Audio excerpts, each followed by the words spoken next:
반갑습니다. 제가 캐나다에 처음 발을 디뎠을 때 저희 동신교회를 통해서 이렇게 오게 됐는데, 또 이제 저희가 목사님 말씀하신 대로 이번 주 수요일 날 나가게 되는데, 떠나면서 또 이렇게 동신교회에서 이렇게 말씀을 전할 수 있는 그런 기회가 주어진 것이 너무나 참 감개무량하고 특별한 의미가 있다고 생각이 되어집니다. 이러한 귀한 만남과 교제를 허락하신 하나님께 먼저 감사를 드립니다.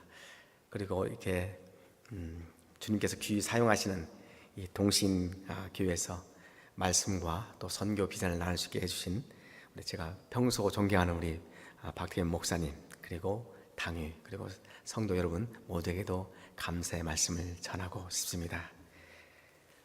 지난 2달 동안 여러 CNN이라든지 뉴스 매체를 이렇게 가득 채웠던 2가지 큰 이슈가 있었습니다. 그 중에 하나가 이제 지난 주에 이제 휴전이 돼서 이제 일단 전쟁은 잠깐 이제 보류가 됐는데, 이 팔레스타인에서 팔레스타인의 하마스와 이스라엘과의 싸움이었습니다. 그 하마스 쪽에서 로켓을 이스라엘 쪽으로 쏘면, 이스라엘 쪽에서 아이언돔이 이제 그 레이더 장치가 이제 그걸 파악을 해가지고 이 패트릭 미사일로 가서 격출하고, 그것에 대한 이제 보복으로 다시 이스라엘에서 그렇게 이제 또 다시 보복 공격을 하는 그런 게 50일 동안 지속이 돼서 많은 사람들이 이제 죽음을 당하게 됐는데요. 참 서로의 이해 관계가 달라서 적대적 입장이 되었고, 무고한 민간인들이 참 많이 죽게 되었습니다. 재밌는 것은요, 이 팔레스타인의 하마스가 이 북한에서 이 땅굴을 파는 걸 배웠답니다. 그러니까 이제 뭐 미사일로도 쏘지만 이 땅굴로도 공격을 밑으로 했거든요. 자, 이렇게 적대적인 관계 속에서도 이루어지는 관계가 있지만, 또 사실은 전혀 관계가 없는 그런 경우에도 이제 문제가 또 발생합니다. 지난 여러분 기억하시는 대로 1달 반 전인가요? 말레이시아 민간 여객기가 우크라이나 상공, 그러니까 우크라이나 정부군과 러시아 친러시아 쪽에 우크라이나 반군사의 공중에 한 10,000m 상공에서 지나가다가 그만 미사일에 격추돼 가지고 그 비행기 타고 있던 298명이라고 하는 전원이 그냥 순식간에 목숨을 잃고 말았습니다. 누군가의 사랑하는 아버지, 어머니, 또 형, 누나일 수 있고, 또 사랑하는 동생일 수 있는데, 그런 목숨들이 한순간에 사라졌다는 것이 너무나 안타까울 수밖에 없습니다. 누가 쐈는가? 이미 다 알고 있죠. 그렇지만 발표하지 못합니다. 왜냐하면 그것을 발표하게 되면 내가 가지고 있는 첩보의 능력과 장비, 이런 것들을 공개해야 되는 거거든요. 그러니까 이제 국제 정치 역학상 또 발표를 하지 않습니다. 또 하나의 굉장히 중요했던 이슈는 바로 아프리카의 기니에서 발생한 에볼라 바이러스죠. 지금도 계속 확산되고 있는데요. 우리 옛날에 경험했던 사스처럼 독감 증세가 있고 치사율이 50%에서 90%까지 이른다고 하는데요. 발생은 40년 전에 되어 있지만, 이제 주로 난민들 그쪽에 이제 컨테인이 되어 있다가 이제 점점 이제 움직이면서 다른 나라에 번지고 있습니다. 문제는 아직까지도 백신이 없다는 사실입니다. 그래서 치료약이 없기 때문에 지금 인체 실험을 거치지 않은 약을 이제 투여하기로 결정했는데, 그렇게 되면서 또 새로운 의료 윤리 문제가 제기가 되고 있습니다.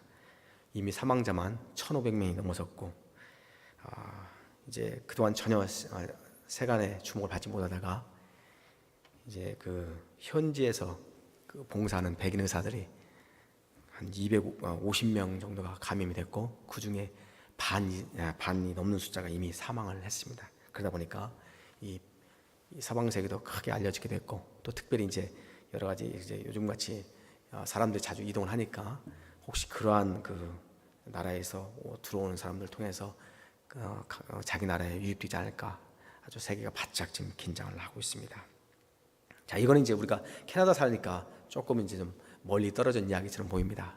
그런데요, 험한 일은 나에게도 일어날 수 있다는 것이죠. 예를 들면 나는 지금 잘 운전해 가고 있는데 이 장거리를 운전했던 트럭이나 또는 이제 일반 차 운전자가 그만 제 차를 못 보고 그냥 스매싱 할 수도 있고요. 또 나는 이제 횡단보도 파란불이 돼서 이제 건너 가는데 그 옆에서 오는 그 차가 저를 전혀 보지 못하고 그냥 치고 갈 수가 있습니다. 근데 이렇게 꼭 밖에서만 일어나는 것도 문제가 아닙니다. 사실 어떻게 보면 우리 가정에서뿐만 아니라 우리 자신의 마음 속에서 일어나고 있는 크고 작은 전쟁들이 있고요, 문제들이 있습니다. 그래서 이런 걸 전부 다 신경을 쓰면 사실 잠이 오지 않지요. 그렇게 보면 우리는 참 어떻게 보면 참 피곤한 삶을 살아가는 사람들인 것을 부인할 수가 없습니다. 자, 그럼 과연 우리는 어디에서 우리의 평안을 얻을 수 있을까 하는 것입니다. 예수님께서 말씀하십니다. 수고하고 무거운 짐진 자들아 다 내게로 오라. 내가 너희를 쉬게 하리라. 이렇게 말씀합니다. 이것은 예수님께서 자신의 이름을 걸고 자신의 몸을 들여서 약속하신 말씀입니다. 이 세상 어느 누구도 그런 말 한 적이 없습니다. 그들이 겸손하거나 용기가 없어서 못한 게 아니라 그럴 능력이 없어서 못한 것입니다. 오직 예수님만이 하실 수 있는 말씀입니다. 왜 그렇습니까? 바로 그분이 우리를 지으신 창조주이시기 때문입니다.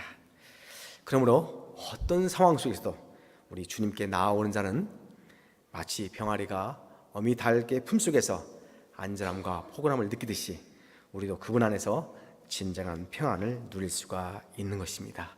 아멘입니까? 예, 아멘. 자, 오늘 우리 함께 교독한 우리 오늘 그 말씀은 우리에게 매우 친숙한 시지요. 그래서 다윗이 지은 시로 잘 알려져 있습니다. 이 시가 주는 느낌이 좋아서 전체를 암송하신 분도 여러 계시고요. 어떤 가정에서는 이제 가정 예배 때나 또는 이제 가족들이 이제 잠자리 들기 전에 함께 모여서 이 시를 암송하는 가정도 있습니다.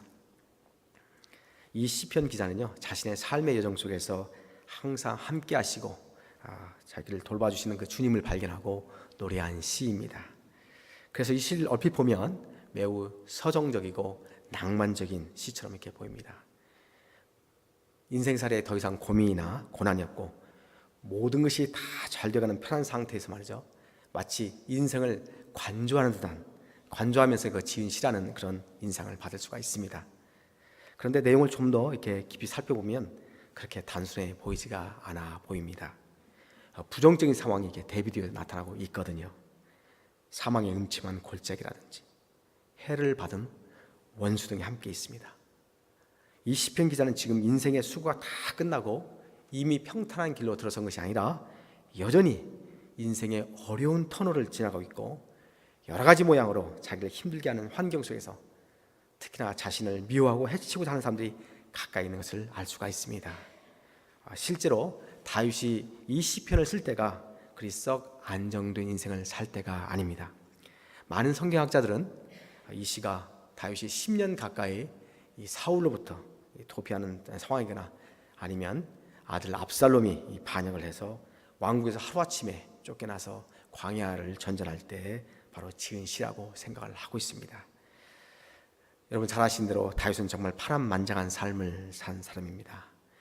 다윗의 삶과 고백이 우리에게 깊이 다가오는 이유는 그가 인생으로 참으로 견디기 힘든, 감당하기 힘든 그 메가 태풍과 같은 그런 어려운 일들을 참 많이 경험한 사람이기 때문입니다. 그래서 다윗은 다른 시편에서 이렇게 고백을 하는 것입니다. 여호와여, 나의 대적이 어찌 그리 많은지요.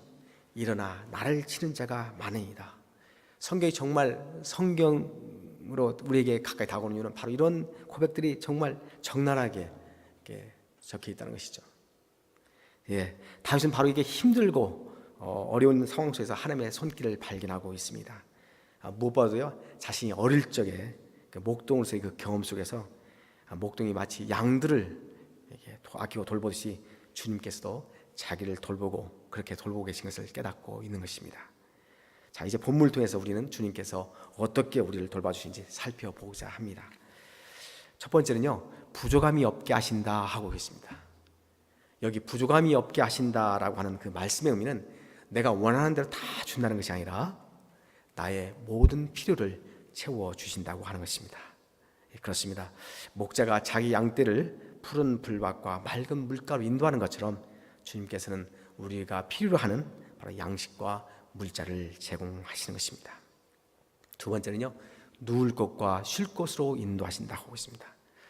양은요, 배가 고프거나 조금이라도 자기 안에 불안한 요소가 있으면 절대로 눕질 않는다고 합니다. 덤불 속에서요, 맹한 토끼 한 마리가 풀쩍 뛰어나오기만 해도 온 양떼가 그만 혼란의 소용돌이에 빠진다고 하는 것입니다. 한 마리의 양만 놀라서 달려가게 되면 온 양떼가 공포에 사로잡혀서 그 뒤를 맹목적으로 쫓아간다고 합니다. 그 양들은 그들의 목동을 봤을 때 바로 그때서야 비로소 그 공포에서 놓인다고 하는 것입니다. 주님께서요, 우리의 불안 요소를 잠재우시고 우리로 하여금 편안히 잠들게 하시는 것입니다. 그래서 시편 기자는 여호와께서 사랑하신 자에게 잠을 주시니라 이렇게 고백을 하는 것입니다. 세 번째는요, 막대기와 지팡이로 안전하고 바른 길로 방향 잡아 주신다고 하고 있습니다. 때에 따라서 엉뚱한 길로 들어서는 그 양들을 목자가 바로 인도하듯이 다윗은 잘못된 길로 가는 자신을 주님께서 선지자를 보내시고 상황을 통해서 깨닫게 하시면서 또 때에 따라서는 물리적인 방법을 통해서 돌이키도록 하신 것을 경험한 것입니다. 그렇습니다. 주님께서는요, 우리가 흐트러뜨리고 잘못 망가뜨린 인생조차도 그냥 내버려 두지 아니하시고 우리 각자에게 가장 좋은 것으로 만들어 가시는 것입니다. 우리로서는 도저히 가망이 없다고 여겨지는 그것조차도 주님께서는 가능하신 것입니다. 네 번째는 우리 영혼을 소생시킨다 하고 계십니다. 여기 소생시킨다고 하는 그 말의 히브리적 원어적 의미는 넘어졌을 때에 손잡아 일으켜 세워주신다라고 하는 뜻입니다. 다윗은 자신이 넘어질 때마다 주님께서 손잡아 세워주시는 분이신 것을 경험한 것입니다. 우리가 다시 일어설 수 없을 것이라고 생각하면서 절망할 수밖에 없는 바로 그런 상황 가운데서도 주님께서는 우리 손을 붙잡고서 일으켜 주시는 것입니다. 자, 여기서 우리는 한 가지 질문을 던져볼 수가 있습니다. 주님은 선한 목자이신데 왜 우리를 가끔은 골짜기로 인도하시는가 하는 것입니다. 이 질문에 대한 답을 얻기 위해서 이것을 양을 키우는 현장에 적용해 보면 이렇습니다. 양을 키우는 사람들이 하면은요, 양은 대체로 이제 양들이 평지에서 이제 풀을 뜯게 됩니다. 그런데 그 풀을 다 뜯어 먹게 되면요, 그 평지가 아주 황폐해진다고 합니다. 제가 캐나다 오기 전에 15년 전에 이제 이스라엘에 배낭 여행을 한 적이 있었습니다. 그때 이제 갈릴리에 들러서 갈릴리 방문센터에 갔더니 그 지역을 소개하는 영상 자료가 있었습니다. 그 영상 자료에 굉장히 흥미로운 내용이 하나 있었는데, 그게 보면 그 지역에 이제 전쟁이 나서 들판에 먹을 것이 없어지니까 양들이요, 자갈까지 먹었다는 그런 역사적인 기록이 남아 있다고 하는 것입니다. 여러분, 마치 그 모국에서요, 인삼을 재배하게 되면 그 땅이 6년 후가 되면 아주 황폐하게 되지 않습니까? 그런 것처럼 양들이 한 곳에 오래 머물게 되면 똑같은 일이 발생한다고 하는 것입니다. 자, 바로 그런 때를 대비해서 목자는 높은 지대에 있는 그곳에 있는 풀밭을 미리 알아둔다고 하는 것입니다.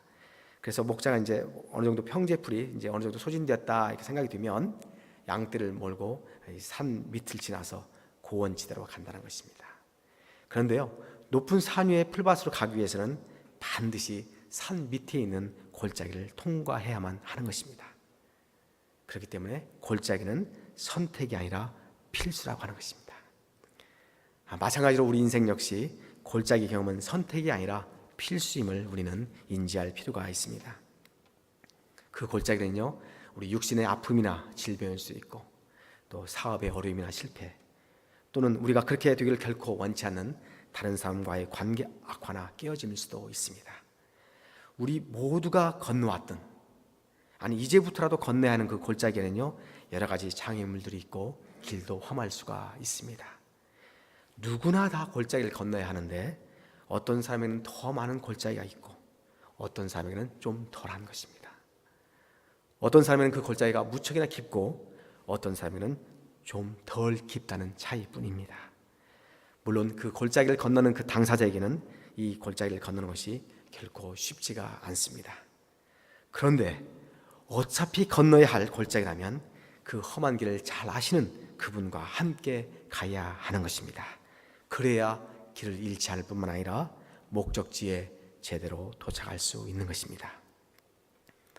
이제 골짜기를 통과한 후의 모습을 5절이 묘사해 주고 있습니다. 주께서 내 원수의 목전에서 내게 상을 차려주시고 기름을 내 머리에 부으셨으니 내 잔이 넘치나이다. 마침내 골짜기를 건너서 저 넘어 산 위에 올라가게 되면 맛있고 풍성한 꼴이 준비되어 있습니다. 여태 내가 차려 먹어야만 했던 밥상이었다면 이제는 그분께서 우리에게 차려주시는 밥상을 받는 기쁨을 맛보게 되는 것입니다. 밥상을 차려서 같이 식사한다 하는 것은요, 그동안의 노고를 위로하는 것이고, 특별히 유대인의 사회 속에서는요, 그 자리에 함께 할 만한 존재로 여긴다는 것입니다. 바로 주님께서 우리를 그렇게 대우하시는 것입니다. 이제 마지막으로 시편 기자는 이렇게 고백을 합니다. 내 평생의 선하심과 인자하심이 반드시 나를 따르리니 내가 여호와의 집에 영원히 살리로다. 주님께서 지금까지 해주신 것처럼 미래에도 항상 선함과 인자하심으로 동일하게 역사하신다고 하는 것입니다. 그러므로 내가 여호와의 집에 영원히 살겠다고 다짐하고 확신합니다. 여기 집이라고 번역된 히브리어는 바이트라는 단어입니다. 이 바이트는 보통 이제 거주하는 집을 의미하는 건데요. 여기에 이제 정관사가 돼서 붙어서 그 집이 되면 성경에서는 반드시 성전을 의미합니다. 그런데 이거 말고도 다른 많은 뜻을 가지고 있습니다. 오늘 여기 본문에서는요, 이 바이트라는 단어가 가족이나 신앙 공동체의 뜻을 가지고 있습니다. 그래서 여호와의 집에 살겠다는 것은 여호와 하나님의 가족으로, 여호와 하나님의 자녀로 살겠다는 의미인 것입니다. 요즘 표현을 하면 예수 그리스도를 통한 믿음의 공동체 안에서 그 믿음을 지키며 그 믿음을 저버리지 않고 영원히 그분의 가족으로 살겠다고 고백하는 것입니다. 왜 그렇습니까? 그분이 선함과 인자함으로 그분의 자녀들을 품으시고 인도하시기 때문입니다. 그러므로 우리는 다가오는 미래를 두려워할 필요가 없는 것입니다. 왜냐하면 우리에게는 우리와 지금까지 함께 하셨던 목자이신 주님이 계시고 그분이 우리의 미래에 대해서도 확실한 답을 가지고 계시기 때문입니다. 과거에 우리를 선하게 인도하신 그 주님께서 현재와 미래도 동일하게 선하게 인도하십니다. 영어에 이런 표현이 있습니다. Fear activates the enemy, but faith activates God. 두려움은 적으로 하여금 반응케 하고 믿음은 하나님으로 하여금 반응케 한다는 표현입니다. 여기까지 나를 선하게 인도하신 그 예베네셀의 주님은 나의 미래도 책임져 주시는 선하고 동일한 분이시기 때문입니다. 여러분 이것을 믿으시기 바랍니다. 아멘. 저는요, 다윗이 자신의 인생을 통해서 경험하는 그 목자 되신 주님을 노래하는 이 시를 통해서요, 무엇보다도 미리 준비하는 주님의 모습이 인상적으로 다가왔습니다. 목자가 양들을 이끌고 좋은 목적지에 데려가기 위해서는요, 미리 생각하고 준비해야 하는 것입니다. 주님께서는 우리를 위해서 좋은 것을 예비해 두셨습니다. 저는 이것을 주님의 은혜의 섭니다 이렇게 부르고 싶습니다. 짧지만 저희 지나간 여정을 잠시 돌아볼 때 저 역시 주님께서 저를 돌보시는 목자이셨다 하는 고백과 함께 앞으로의 남은 여정 역시 그 믿음 안에서 살겠다는 그 결심을 여러분과 함께 이 시간을 통해 나누고 싶습니다. 저는 초등학교 6학년 때 하나님께 그분의 종이 되어 살겠다고 서원한 적이 있습니다. 저희 부모님이 일제 때예요, 강제 징용으로 그 태평양에 있는 괌, 여러분 아시죠? 괌의 그 제도에 있는 그 사이판 섬에서 이 동생과 가족들을 데리고요 가서 사신 적이 있었습니다. 이제 해방이 되어서 고국으로 돌아오게 될 때요, 이 아버지의 바로 아랫동생, 남동생이 미국 선교사를 따라서 미국에 가서 신학을 하게 됩니다. 신학 공부를 다 마치고 이제 한국에 돌아와서 이제 선교사로 사역을 하게 되시는데요, 매일 아침 옆에 성경을 끼고 다니면서 이 전도를 하셨습니다. 그러다가 유교가 터진 것입니다. 그래서 바로 이제 인민군에게 발각이 돼서 저희 작은 아버지가 삼촌이 이제 총살을 당하게 됩니다. 이 삼촌의 실화를 근거로 제가 시골 학교에 이제 그 6학년 때 그 시골 학교의 대표로 이제 40리 떨어져 있는 그 읍내에 나가서 반공 동아대회에 참석한 적이 있었습니다. 돌아오는 길은 이제 면 소재지가 있는 데까지만 버스가 다니고요. 그 다음에 한 10리 되는 길은 걸어서 와야 하는 길이었습니다. 그런데 이미 면 소재지에 도착했을 때 이미 날은 어두워져 있었습니다. 그때가 이제 늦가을이 되어서요. 추수가 끝난 그 밭에는요. 수수대가 다발로 물켜서 이렇게 을신년스럽게 이렇게 서 있었고요. 그 금음이라 달도 없어서 정말 깜깜하기 그지없었습니다. 그런데 거기다가요 가는 가랑비마저 부슬부슬 내리고 있는 것이었습니다. 여러분들 시골길 잘 아시죠? 주변에 보면 항상 공동묘지들이 있지 않습니까? 그런 길을 초등학교 6학년 때 혼자 그 어두운 밤을 걸어오게 될 때 얼마나 무서웠겠습니까? 그래서 무서워서 옆엔 쳐다보지도 못하고 앞만 보면서 이제 받은 상장과 이 상품을 가슴에 꼭 껴안고 걸어오면서 눈물로 울면서 이렇게 고백을 했습니다. 하나님, 저를 무사히 집에 도착하게 해주시면 주의 종이 되어 살겠습니다. 이렇게 말입니다. 자, 이런 고백을 하면서 장차 신학을 할 요량으로 대학 전공을 철학을 택하게 되는데요. 여러 가지 이유가 있어서 제가 진로를 바꾸게 되었습니다. 그래서 가장 이제 중요한 이유 중에 하나는 이제 실무를 아는 것이 중요하다 이렇게 생각을 해서 제가 이제 대학을 다니면서 부전공으로 경영을 선택하고 또 이제 그 연장선상에서 군 복무도 이제 ROTC 장교일을 선택하게 했습니다. 그러면서 이어서 이제 계속 대기업에 취직을 한 것이죠. 그때 저의 꿈은요 대기업의 회장이 되는 것이었습니다. 그래서 회장이 되기 위해서 남보다 더 열심히 일하려고 했고요. 관리와 영업을 이제 두루 이렇게 섭렵하려고 노력을 했습니다. 그러던 중에 이제 20대 후반이라고 하는 젊은 나이에 베트남 호치민, 그러니까 옛날 사이공이죠. 베트남 호치민 지사의 가족과 함께 발령을 받게 되었습니다. 제가 베트남에서 이제 지사원으로 있을 때 이제 거의 지사 근무가 끝날 때쯤인데요. 이제 한 번은 중부 지방으로 이제 출장을 가게 됐습니다. 중부 지방에 있는 다낭이라고 하는 지역인데요. 그런데 이상하게도 출장 일주일 전부터 갑자기 코피를 쏟게 됐습니다. 그냥 코피가 작게 나오는 그 코피가 아니고요, 뭉텅이로 나오는 그런 코피였습니다. 제가 그때 당시에 특별히 몸에 문제가 있었던 것이 아니었기 때문에 원인을 모르니까 더욱 당혹스러웠습니다. 아무 때나 터지는데 식사할 때도 터지고요, 심지어 이 거래처와 상담하는 그 시간에도 이게 터지는 거였습니다. 출장 전날 이제 월요일 날 출발하겠는데 주일 날이 됐습니다. 근데 주일 날 아침에 또 터지는 거예요. 그래서 집에서 이제 가까이서 진정을 시키고 이제 주일 예배를 참석을 했습니다. 당시에 제가 이제 찬양대 멤버였는데요. 거기에서 이제 예배실에 이 강대상 앞에 이게 계단이 여러 개가 있어가지고 이 자리에 이제 찬양대상에 앉아 있다가 이제 나와서 회중을 바라보면서 이제 찬양을 하게 됐습니다. 그런데 이제 그 찬양이 거의 끝날 때쯤에 또 터진 것입니다.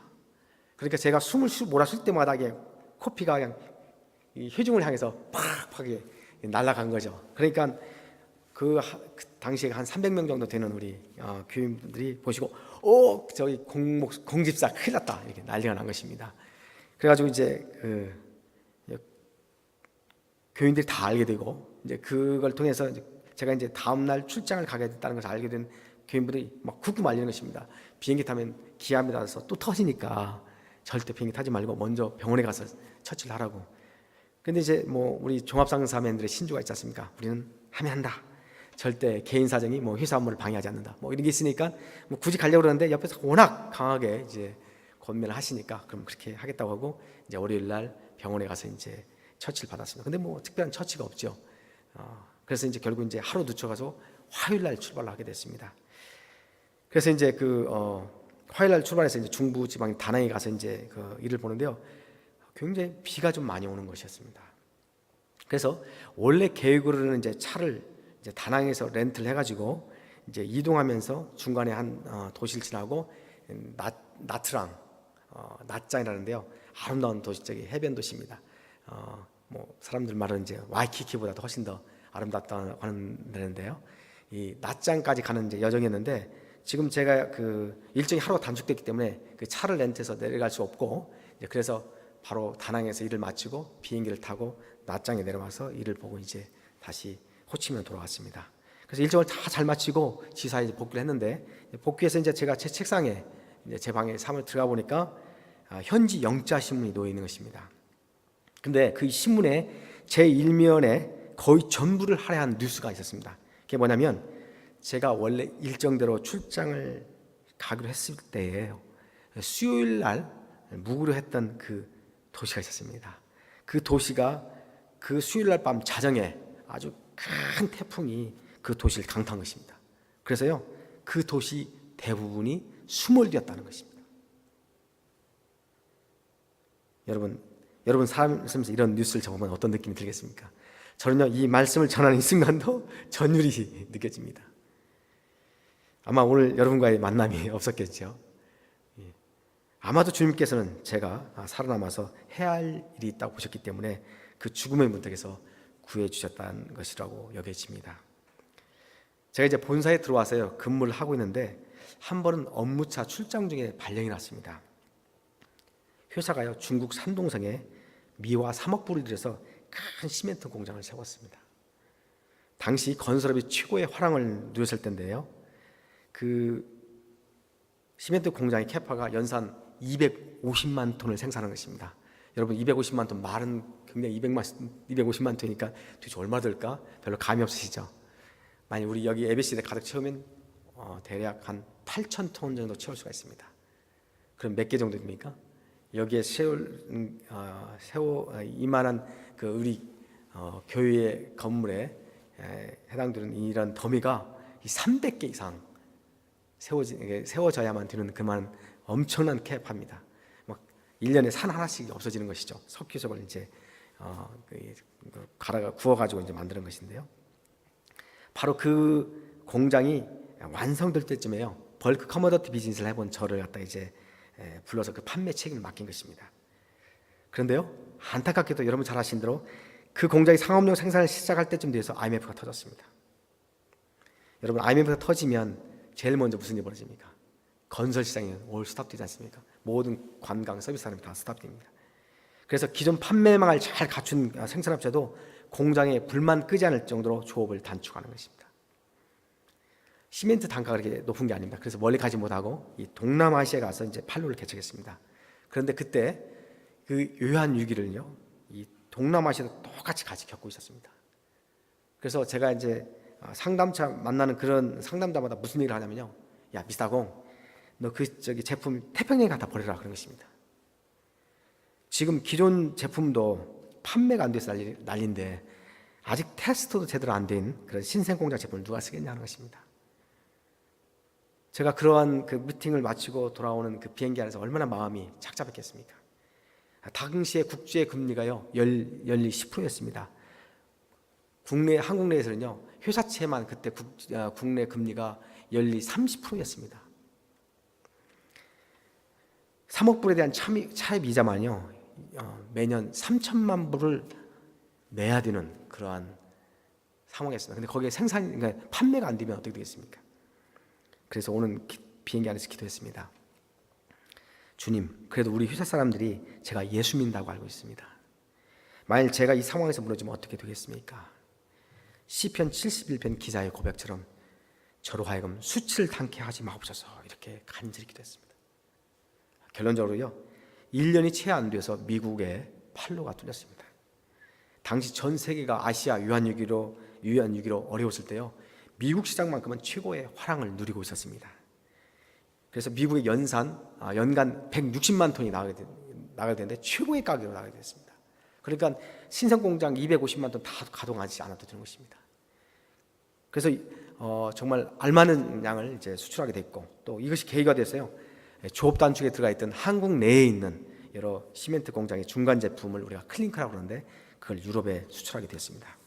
당시에 한국이 하드 커런시가 달러가 없어가지고 나라가 부도가 나서 단 1불이 새로울 때였습니다. 그래서 여러분들 기억하시죠? 할머니 반지, 아이들 돌반지 장롱 속에서 꺼내가지고 그 금모으기 운동을 했던 때 아닙니까? 그래서 그 금을 팔아서 이 달러를 벌어야 했던 그때입니다. 바로 그럴 때 이제 이런 것을 통해서 나름 요한 6기 극복에 도움이 될 수 있었고 회사에도 큰 기쁨이 되었습니다.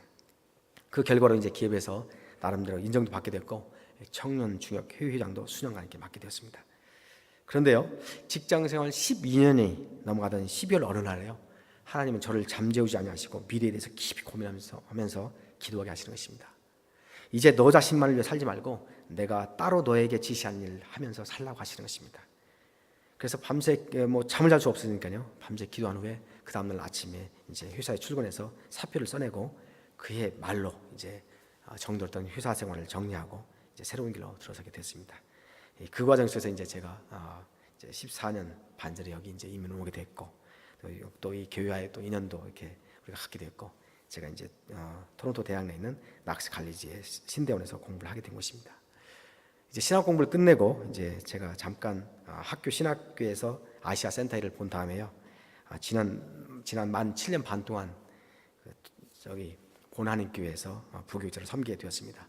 제가 좋은 목사님 밑에서 이제 목회를 배울 수 있는 목회 배우고 익히는 좋은 기회를 가질 수 있다는 점에서 정말 감사를 드리고요. 특별히 감사했던 것은 그 교회가 과거에 이제 토론토 다운타운에 크리스티 블로어에 있었을 때 거기서 이제 동부 장로교로 있었거든요. 그 교회가 이제 현재 지역인 이제 본지오 리사에서 나름 이제 큰 성장이 있었는데, 바로 그 시점에 제가 합류해서 대기업에서 배우고 있겠던 그런 시스템과 방법들을 이제 적용해서 교회 성장에 나름대로 조금 기여할 수 있게 되었다는 것입니다.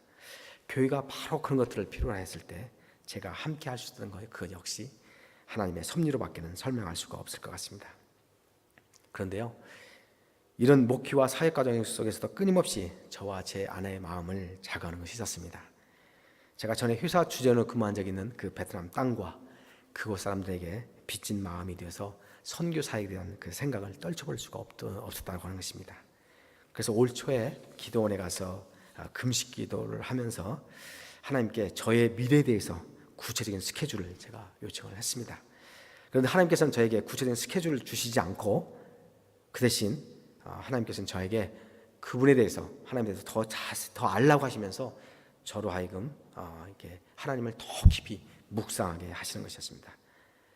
그래서 그런 침묵 기도 시간을 갖고 난 다음에 그 놀라운 것은요, 그 기도 주간이 끝나면서부터 이 토론토와 북미에 있는 베트남 교회와 교회를 섬기시는 그 교육자분을 만나게 하시고 주변의 모든 상황이 저를 일관되게 베트남 선교 쪽으로 인도되고 있는 것을 제가 깨닫게 되었습니다.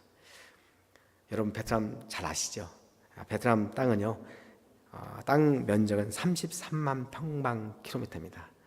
혹시 여러분들 국토 지리 시간에 한반도 우리 남북한 합쳐서 얼마인지 혹시 기억하세요?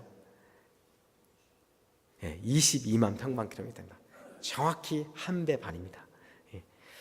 아주 우리 한국과 특이한 인연의 나라입니다. 여러분들 중에 혹시 이씨성을 가지신 분의 화산 이씨가 있으면 그분들은 베트남이 있습니다. 고려 말에요, 고종 때에 그 리 왕조가 멸망하게 되는데 그 왕족들이 이제 배를 타고 피난을 가게 되죠. 뗏목을 타고요. 그래서 남제를 거쳐서 동제를 해갖고 어디에 오게 되냐면 황해도 해주에 도착을 합니다. 해주에 도착해 보니까 그 어민들 갖다가 해적들이 막 그렇게 괴롭히는 거예요. 그래서 자기들 이제 벌써 보트 피부로 돼갖고 산전수전에 다 겪었지 않습니까? 그래서 이 해적들을 물리치게 됩니다. 그래서 그 어민들이 이제 해주 현감에게 보고를 해서 해주 현감이 이 사람들 가까이 있는 개경에 이제 소개를 하게 되죠, 조정에. 그래서 만나보니까 이분들이 왕족인 거예요. 그래서 정부에서 이제 노골 하사에서 이제 같이 살게 하고, 또 이 베트남 분들이 이제 그 몽고에서 침략을 했을 때 항문 전쟁에 같이 나가서 전투에 참여해서 함께 공을 세우게 됩니다. 우리가 잘 아시는 대로 이제 현대의 과정 속에서 우리 월남 파병으로 서로 총을 겨누면서 피를 흘렸습니다. 한국은 요즘 다문화 가정이 아주 일반적이라서 아이들 10명 중에 1-2명은 반드시 다문화 가정 자녀라고 합니다. 그런데 이제 이제 신부들이 있어야, 엄마가 있어야 되는데 그 엄마들이 이 조선족을 제외하고는 제일 많은 신부를 보낸 나라가 바로 베트남입니다. 그래서 이제 베트남은 이웃이 아니라 사돈, 이제 가족이 되어버렸습니다. 인구는요 1억에 가까운 지금 9,300만입니다. 그런데 우리 개신교 인구는 채 1.5%가 되지 않습니다.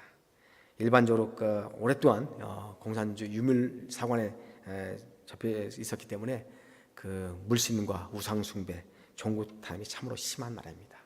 얼마나 미신적이냐면요, 여러분들 월남국수 좋아하시는 분들 계시죠? 월남국수 집에 가면 뭐 있던가요? 딱 들어가자마자 빨갛게 뭐 있죠? 배불뚝이 아저씨도 있고 이렇게 관운장도 있고, 그래서 그게 이제 복을 준다고 생각을 합니다. 월남 집에 가면 항상 집이나 또는 회사, 기업체에 꼭 그런 것이 놓여 있습니다. 그게 복을 준다고 생각하거든요. 아침에 대문을 열었는데 여자가 지나가지 않습니까? 그럼 오늘 재수 없다고 생각합니다. 근데 만일 임산부가 지나가지 않습니까? 그럼 오늘 재수 완전 꽝이라 생각합니다. 임산부가 지나가면 축하한다고 이렇게 해야 되는데 이 사람들은 자기 재수 없는 거 생각하는 거예요. 제가 이제 현재 가게 되면 처음 2년 동안은 언어 연수에 중점을 두려고 합니다. 제가 이제 과거 지사 근무할 때는 영어만 사용해도 됐습니다. 왜냐하면 현지인들이 있어 통역을 하니까요. 그러나 이제 선교를 위해서는 선교 특성상 이제 현지 언어를 제가 구사를 해야죠. 잘 해야 되기 때문에 자, 이렇게 언어를 공부하는 가운데 틈틈이 두 가지 사역을 제가 신경 써야 할 것으로 보입니다. 첫 번째는 현지 목회자와 리더를 양성하는 것입니다. 1975년 4월 30일 날 사이공에 함락되면서요 1년 후에 나트랑에 있던 신학교가 폐쇄됩니다.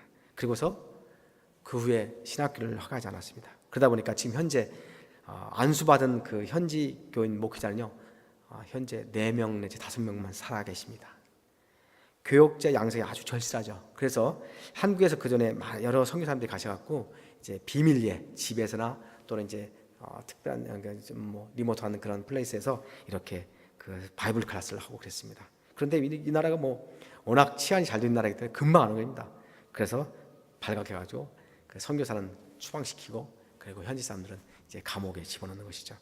외국인이 전도하는 것은 불법되어 있습니다. 성경을 가르치는 것도 마찬가지죠. 그래서 이제 그런 게 계속 뭐 추방과 뭐 투옥 이런 것이 반복되면서 이제 현지에 나가 있는 그 선교사님들이 이제 주로 그 사역을 NGO로 방향 전환을 하게 됩니다. 그래서 이제 간접 선교를 하게 되는 것이죠. 직접적으로 하기는 어려우니까. 그런데 하나님께서 준비하신 게 있었습니다. 뭐냐면 전쟁 중에 한 사람을 불러서요 한국에서 그분을 공부하게 하신 것입니다. 서울대 와서 언어 연수를 하게 하고요.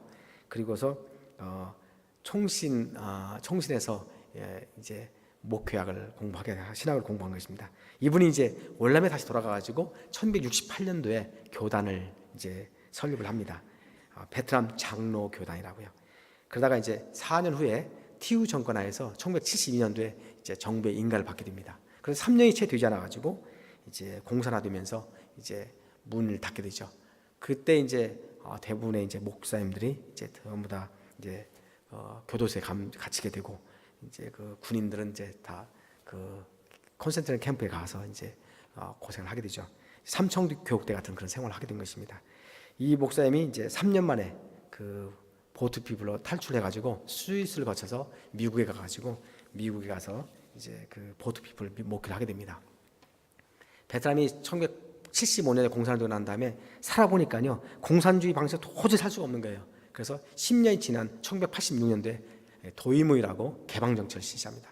그렇게 되니까 이제 이 목사님이 다시 이제 거기 베트남에 다시 들어가가지고 100번도 넘게 다니면서 끊임없이 그 중앙정부 사람들을 설득한 것입니다. 여기에 베트남 장로교단이 있었다 이렇게 말이죠. 그러면서 연고권을 주장한 겁니다. 사진 다 보여주면서. 그래가지고 지난 2008년도에 다시 허가를 받게 됩니다. 드디어. 그래서 거기에 이제 장로교단이 하나가 이제 생기게 됐습니다. 매 5년마다 이게 총회가 이제 이루어지는데 지난 5월달에 제 2차 총회가 이제 시작이 되었습니다. 여기 이제 교단의 설립 총회장인 그 목사님께서 저를 이제 여기 베트남 장로교단의 협력 선교사로 초청을 한 것입니다. 제가 이제 전에 베트남 주재로 근무한 거, 신학 공부한 거, 목회 경험을 이제 고려해서 이제 저를 이제 불러서 같이 하자고 이제 저를 부르신 것입니다. 여기 교단의 협력 선교사로 등록하고 가르치면요 좋은 게 있습니다. 불법이 아니라는 사실입니다.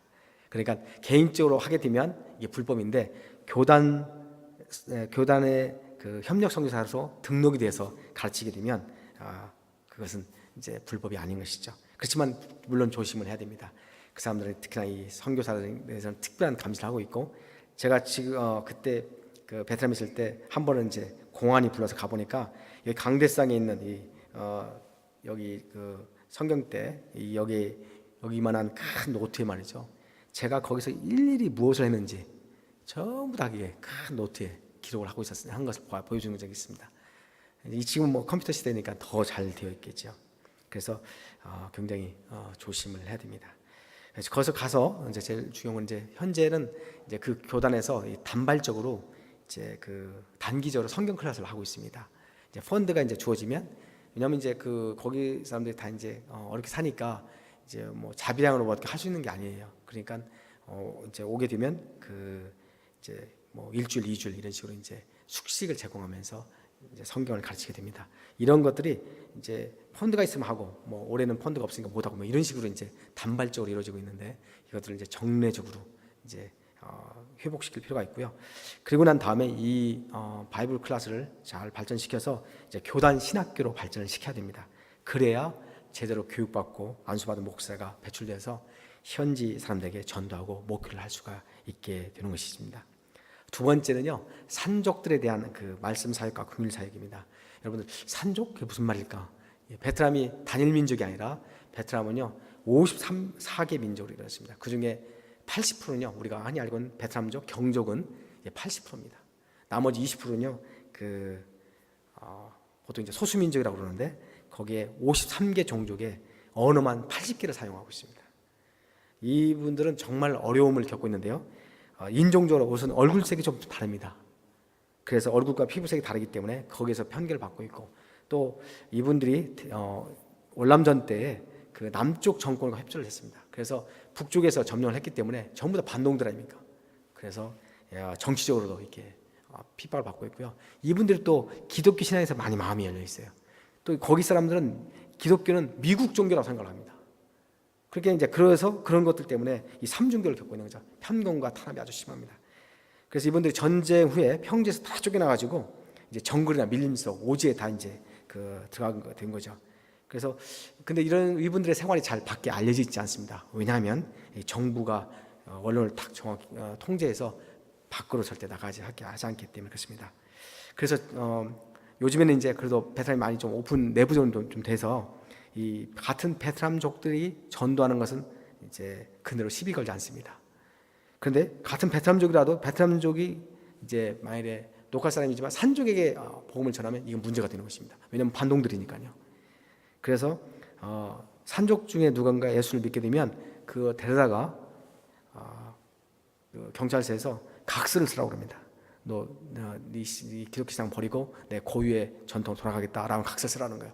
그걸 거부하면 이제 고문하고 투옥시키는 것입니다.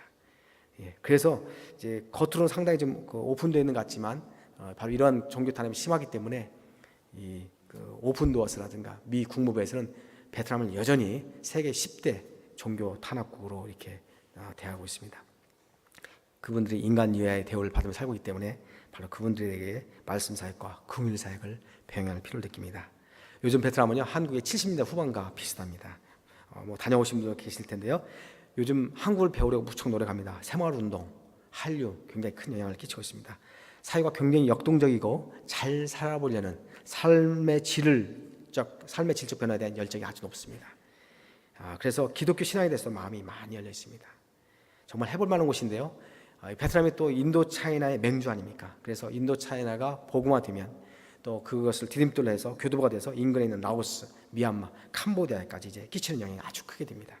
그래서 그곳을 향한 우리 교두보가 될 수가 있다고 하는 사실입니다. 하지만 도전도 만만치가 않습니다. 오랫동안 공산주의와 미신적 삶을 지배하는 영적 세력이 아주 강합니다. 그래서 무엇보다도 여러분들의 기도가 간절히 필요합니다. 우리 그 목사님들도 이제 거기서 현지에서 같이 느끼셨지만, 우리가 거기서요 그 현지에서 막 기도하려고 그러면요 얼마나 많은 악한 영들이 이렇게 막 못하게 방해하고 힘들게 하는지 모릅니다. 그런 것들을 우리가 많이 느끼게 되는 거죠. 저희가 이제 가서 매일 눈만 뜨면 그 벌어지는 치열한 영적 전쟁에서 항상 승리하도록 꼭 기도로 저희 부부와 저희 사역을 도와주시기 부탁을 드리겠습니다. 자, 이 일에 함께 기도하면서 동행하실 여러분들의 삶 속에 우리 주님의 크신 은총과 능력이 넘치기를 축복합니다. 함께 기도하시겠습니다.